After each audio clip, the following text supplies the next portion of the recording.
नमस्कार। Plan takes पर आपका स्वागत है और हमेशा का निवेदन है कि आप हमारे चैनल प्लान टेक्स को सब्सक्राइब करें, बेल आइकन को जरूर दबाएं, हमारे वीडियोस को लाइक करें और फ्रेंड्स एंड फैमिली के साथ शेयर भी जरूर करें। दोस्तों, आज ही एक बड़ी ही एक्साइटिंग न्यूज़ आई है। नवभारत टाइम्स में ये मैंने देखा है, औरों में भी आया होगा। रसिया और इंडिया जॉइंटली जो है ब्रह्मोस मिसाइल का नेक्स्ट वर्जन जो है ब्रह्मोस 2 के जॉइंटली डेवलप करने वाले हैं और इस पर एग्रीमेंट जो है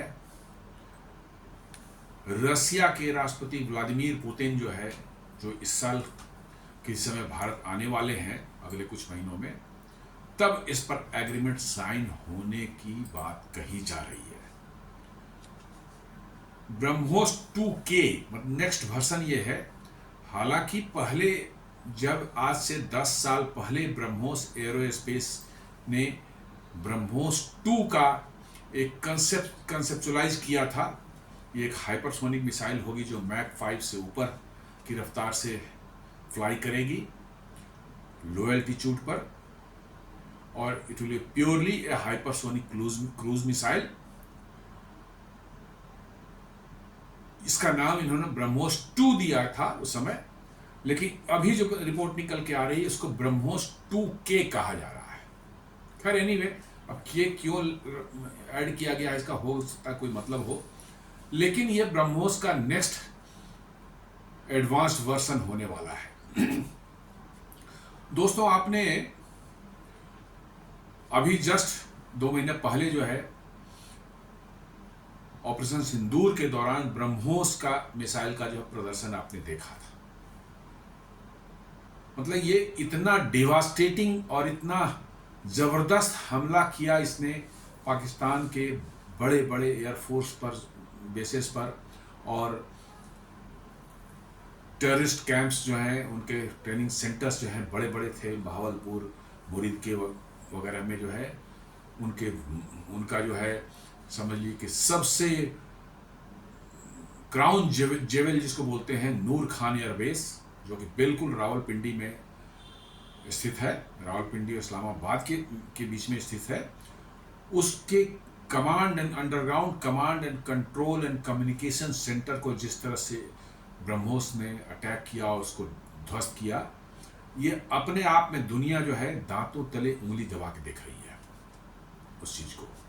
कैसे 20 मीटर अंदर बना हुआ कंक्रीट का underground command and control and communication centre जो है, जो कि कंप्लीटली इनएक्सेसिबल था बाहर से, सिर्फ उसके ऊपर में जो है 1 बाई 1 मीटर का एक एयर कंडीशनिंग का डक्ट जो है वो बाहर खोला हुआ उसके ऊपर में जो है, और ब्रह्मोस ने उसी 1 बाई 1 मीटर के छेद में जो है घुस करके जो है अंदर में जो है उस कमांड सेंटर को जो ध्वस्त किया था। वो कमांड सेंटर ध्वस्त होते ही पाकिस्तान की जो है पूरा जो इस्टेब्लिशमेंट है वहाँ की आर्मी एयरफोर्स की जो है इसने करीब करीब सरेंडर कर दिया, क्योंकि उनके सभी कम्युनिकेशन लाइंस बंद हो गए, वहाँ से हर तरह की कम्युनिकेशन बंद हो गई। कहीं पर भी अब कोई कहाँ हवाई जहाज उड़ रहा है, किधर जा रहा है, सारी चीज़ें वहीं से कंट्रोल हुआ करती थी, और वो बिल्कुल बुरी तरह से ध्वस्त हुआ। और उसके अंदर में जैसा बताते हैं लोग कि 200 से 300 लोग मारे गए थे, और Pakistan virtually surrendered after that. और उन्होंने अमेरिका के सामने गुहार लगाई, और अमेरिका ने कुछ बीच बचाव किया। अमेरिका ने, भारत ने भी कहा चलो उनके डीजीएमओ, हमारे डीजीएमओ से बात करें तो देखते हैं। उन्होंने बात किया, भारत का भी ऑब्जेक्टिव करीब करीब पूरा हो गया था, इन्होंने भी मान लिया। तो ब्रह्मोस जो है एक सुपरसोनिक मिसाइल है जो कि 2.8 मैक से 3.2 मैक तक उड़ सकती है। 300 किलोग्राम का वारहेड साथ में ले आ सकती है, और बहुत लो, जमीन से करीब 10 मीटर 15 मीटर की ऊंचाई पर उड़ सकती है। इसको रडार से पकड़ पाना ऑलमोस्ट इम्पॉसिबल है, और या कसदन नेक्स्ट टू इम्पॉसिबल है। अब ये जो आ रही है ब्रह्मोस 2 के, ये हाइपरसोनिक होगी, जो 5 मैक से ऊपर करीब करीब 7 या 8 मैक के आसपास में इसकी स्पीड होगी। और ये जो है करीब करीब जो है 1500 किलोमीटर तक मार करेगी। हमारी ब्रह्मोस जो अभी एग्जिस्टिंग है सुपरसोनिक स्पीड की है, और वो 450 से 500 किलोमीटर तक मार करती है। उसका नेक्स्ट वर्जन अभी टेस्टिंग फेज में है, हो चुका है टेस्ट। 800 किलोमीटर तक मार करेगी, और शायद उसको आगे बढ़ा करके 1100-1200 किलोमीटर किए जाने की का प्लान है। लेकिन ये नेक्स्ट वर्जन जो ब्रह्मोस, ये 1500 किलोमीटर से 2000 किलोमीटर तक जो है वार करने में, अटैक करने में जो है सक्षम होगा। और ये न्यूक्लियर कैपेबल भी हो सकता है यदि हम न्यूक्लियर वारहेड लगाए तो, नहीं तो कन्वेंशनल वारहेड तो लग ही सकता है। ये हाइपरसोनिक वर्जन जैसा मैंने बताया। और इसके पीछे जो है रसिया की जो है एक ज़िरकॉन मिसाइल बोलते हैं। हाइपरसोनिक मिसाइल बहुत ही डेंजरस मिसाइल है। अभी रसिया ने उसको यूक्रेन वार में इस्तेमाल किया था, और बड़े ही डिवास्टेटिंग उसके इफेक्ट नज़र आए थे। ये मोर और लेस उसी ज़िरकॉन टेक्नोलॉजी पर ही टेक्नोलॉजी पर बेस्ड होगा, जैसा कहा जा रहा है।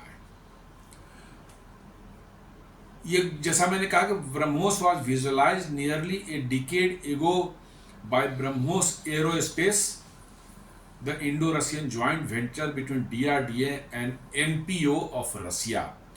इन दोनों के बीच में जॉइंट वेंचर है। इन्होंने एक डिकेड पहले, 10 साल पहले ब्रह्मोस 2 को कंसेप्चुअलाइज और विजुअलाइज किया था। लेकिन प्रोजेक्ट जो है ये थोड़ा डिले हुआ, बिकॉज कि इनिशियली जो है आज से 10 साल पहले रसिया जो आज जियो पॉलिटिकल सिचुएशन है वैसी उस समय नहीं थी, और रसिया अपनी बहुत ही एडवांस टेक्नोलॉजी, स्क्रैमजेट टेक्नोलॉजी जो है ज़िरकॉन की जो है, वो भारत के साथ शेयर करने में थोड़ा रिलक्टेंट था। भारत की ओर से कोशिश की जा रही थी, लेकिन रसिया उसको आसानी से भारत से शेयर करने को तैयार नहीं हो रहा था। एक तो ये कारण था, और दूसरा कारण था कि भारतीय ये भी सोच रहे थे कि जब ब्रह्मोस इतना एक्सपेंसिव है तो ब्रह्मोस 2 कितना एक्सपेंसिव होगा, थोड़ा इसका भी एक कंसर्न इनको था। ब्रह्मोस 1 जो है अभी जो ब्रह्मोस इस्तेमाल की जा रही है, ये 4 से 5 मिलियन US डॉलर का पड़ता है, करीब करीब 32 करोड़ का, 32 करोड़ का एक मिसाइल। तो समझ लीजिए कि ब्रह्मोस 2 की क्या कॉस्ट होती, ये भी थोड़ा कंसर्न भारत के लोगों में था। इसलिए जो है थोड़ा सा इधर से भी जो है उसको ढील दे दी गई, बहुत ज़्यादा उस पर वो नहीं किया गया, रसिया पर प्रेशर नहीं दिया गया, तो ये डिले हो गई है। Missile is expected to reach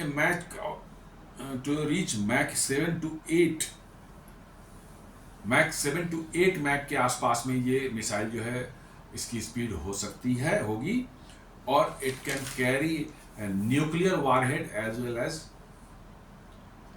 conventional warhead, और 1500 से 2000 किलोमीटर के दूरी तक ये मार कर सकती है, depending on the warhead. Warhead यदि ज़्यादा बड़ा होगा तो ये घट के 1500 भी हो सकता है, और यदि वारहेड थोड़ा कम रहेगा, छोटा रखेंगे, तो ये 2000 किलोमीटर तक भी जा सकता है, डिपेंडिंग ऑन द वारहेड। इसको जो बनाया जाएगा, इसको तीनों डोमेन से लॉन्च किया जा सकता है। जमीन से लॉन्च हो सकती है, शिप से लॉन्च हो सकता है, और साथ साथ जो है हमारे सुखोई MKI जैसे एयरक्राफ्ट जो है उनसे भी लॉन्च किया जा सकता है। दोस्तों, इसमें जैसे मैंने बताया कि ये स्क्रैमजेट टेक्नोलॉजी लगेगी। हाइपरसोनिक मिसाइल जो ब्रह्मोस है उसमें रैमजेट इंजन होती है।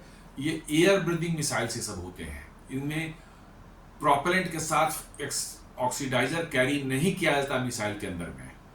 नॉर्मल जो मिसाइल जो सॉलिड फ्यूल वाले होते हैं उनमें प्रोपेलेंट के साथ जो है हम लोग ऑक्सीडाइजर भी आते हैं, उसको ऑक्सीजन बाहर से नहीं चाहिए, अंदर उनके ऑक्सीजन है, केमिकली जो है उसके अंदर मिक्स्ड है, और उसी ऑक्सीजन के इस्तेमाल करके जलता है और आगे जाता है। लेकिन ये रैमजेट या स्क्रैमजेट इंजन जो होते हैं ये एयर ब्रीदिंग होते हैं, ये मूव करते हैं हवा में, तो आगे से हवा जो है इन करती है उनके इनलेट में जो है, और फिर वो हवा बहुत ही पतले एक स्लिट के थ्रू, जो बहुत सकरे जगह से गुजरती है, जहाँ प्रेशराइज हो जाता है, बहुत हाई प्रेशर हो जाता है और टेम्परेचर भी बढ़ जाती है, और वो हवा कंबसन चेंबर में जाके प्रोपेलेंट साथ जलता है और बहुत ही हाई थ्रस्ट पैदा करता है मिसाइल को आगे बढ़ने के लिए जो है। तो ये बहुत ही कॉम्प्लेक्स टेक्नोलॉजी है, आसान नहीं है इसको बनाना किसी देश के लिए जो है। इसलिए जो है ये एक स्पेशल टेक्नोलॉजी हो जाती है, जिसके लिए जो रशिया आपसे शेयर पहले नहीं करना चाहता था, लेकिन अब परिस्थितियां बदल चुकी हैं। यूक्रेन वार के बाद जो है रशिया दुनिया में करीब करीब आइसोलेटेड हो चुका है। दो ही बड़े उनके रशिया के फ्रेंडली कंट्रीज अभी बचे हुए हैं, चाइना और भारत। इसलिए इन दोनों को अपने पक्ष में रखने के लिए जो है, खासकर भारत जैसा जो कि पिछले 70 सालों से जो है रशिया के साथ में बहुत अच्छे संबंध रहे हैं, रशिया अब तैयार हो चुका है उसके लिए। और व्लादिमीर पुतिन जो हिस्सा लाएंगे तब इनका इस पर शायद एग्रीमेंट पर जो है सिग्नेचर हो सकता है। मैंने बताया कि ब्रह्मोस 2 का प्रोपल्सन जो है स्क्रैमजेट इंजन है। ये मैक्स 7 to 8 की स्पीड अचीव कर सकता है और रेंज 1500 से 2000 किलोमीटर हो सकता है डिपेंडिंग ऑन द वॉरहेड। ये रशिया की जो है M22 जिरकॉन हाइपरसोनिक मिसाइल की टेक्नोलॉजी पर बेस्ड होगा। जैसा उसमें जिरकॉन में लगा हुआ है स्क्रैमजेट इंजन, उसी से मिलता जुलता स्क्रैमजेट इंजन इसके लिए बनाया जाएगा और उसी पर ये काम करेगा। और ये न्यूक्लियर कैपेबल मिसाइल हो सकता है, न्यूक्लियर वॉरहेड भी ले जा सकता है। और जिरकॉन मिसाइल जो है उसको आप जाने तो उसकी कैपेबिलिटी जो है वो मैक 9 की है और स्पीड जो है वो और 1000 किलोमीटर तक जो है वो मार कर सकती है। हमारा थोड़ा 7 to 8 मैक का होगा और ये 1500 से 2000 किलोमीटर तक मार करने वाला है। तो बहुत डिफरेंस जिरकॉन से और इसमें ब्रह्मोस 2K में नहीं होने वाला है। रशिया ने जिरकॉन मिसाइल का यूज किया है यूक्रेन के अंडर में अभी रिसेंटली जो है कई बार, और इसके बड़े ही डिवास्टेटिंग इफेक्ट नजर आए हैं यूक्रेन में। इवन यूक्रेन की आर्मी ने भी इस चीज़ को कहा है कि जिरकॉन मिसाइल को डिटेक्ट करना और उसको इंटरसेप्ट करना नेक्स्ट टू इम्पॉसिबल है, आसान नहीं है इसको मैक 9 के स्पीड से जो है, और वो भी लो फ्लाइंग ऑब्जेक्ट को जो है, बहुत ही low flying 10 to 15 meters from the ground, उसको इंटरसेप्ट करना जो है किसी भी एयर डिफेंस सिस्टम के लिए जो है आज के समय में जो है, भविष्य का मैं नहीं बता रहा हूँ, बट आज के समय में जो है ऑलमोस्ट इम्पॉसिबल। इम्पॉसिबल दुनिया में कुछ भी नहीं है, लेकिन ऑलमोस्ट इम्पॉसिबल इसको बोल सकते हैं। ब्रह्मोस 2K को अभी जो प्लान किया जा रहा है, 2 वेरिएंट्स में 2K को 2 वेरिएंट्स में बनाने का सोचा जा रहा है। एक नियर हाइपर सोनिक स्पीड करीब 5 मैक के बराबर, 5 मैक के बियॉन्ड जो है हम लोग उसको हाइपरसोनिक बोलते हैं। तो ये नियर 5 मैक के आसपास में होगा, ये 2026 तक बन जाएगा। और दूसरा जो है फुल हाइपरसोनिक जो है 7 to 8 के मैक वाली जो है, ये स्क्रैमजेट पावर्ड वर्सन जो है वो 2027 तक बन जाएगा। फर्स्ट वाला वर्सन जो है उसमें स्क्रैमजेट नहीं, एग्जिस्टिंग रैमजेट इंजन को ही ऑप्टिमाइज करके उसकी स्पीड को 5 मैक के आसपास तक पहुंचाने की इस पर थोड़ा बहुत काम चल रहा है। रशिया की मदद से उसको 5 मैक्स तक पहुंचाया जाएगा। और नेक्स्ट जो होगा वो फुल स्क्रैमजेट इंजन जो कि पूरी तरह से हाइपरसोनिक होगा, 7 to 8 मैक रफ्तार की, वो 2027 तक बन जाएगा। ये कॉस्ट की जहां तक बात है तो जो अभी एस्टिमेट किया गया, जो कि बना नहीं है इसलिए कह नहीं सकते पूरी तरह से, लेकिन एक अंदाजा लगाया गया है कि ये करीब 12.5 यानी 12.5 मिलियन US$ के बराबर होगा एक मिसाइल का कॉस्ट। जी हाँ, एक मिसाइल का कॉस्ट $12.5 मिलियन। और हमारी यदि एग्जिस्टिंग ब्रह्मोस मिसाइल से इसको कंपेयर करें तो वो करीब 4 to 5 मिलियन US$ का पड़ता है। इंडियन करेंसी में यदि बताया जाए तो ब्रह्मोस मिसाइल की कॉस्ट, जैसा न्यूज़ वगैरह में इधर उधर देखा है मैंने, ये 32 करोड़ का पड़ता है। तो ये मान लीजिए उसका डबल से ज्यादा ही होगा, मिनिमम 64 करोड़ आपका एक मिसाइल का कॉस्ट होने वाला है। आप समझ लीजिए कि इसको बहुत ही एक्सट्रीमली हाई वैल्यू टारगेट के अगेंस्ट में ही इस्तेमाल कर सकते हैं, छोटे मोटे टारगेट के अगेंस्ट में ये सब चीजें नहीं इस्तेमाल की जाती।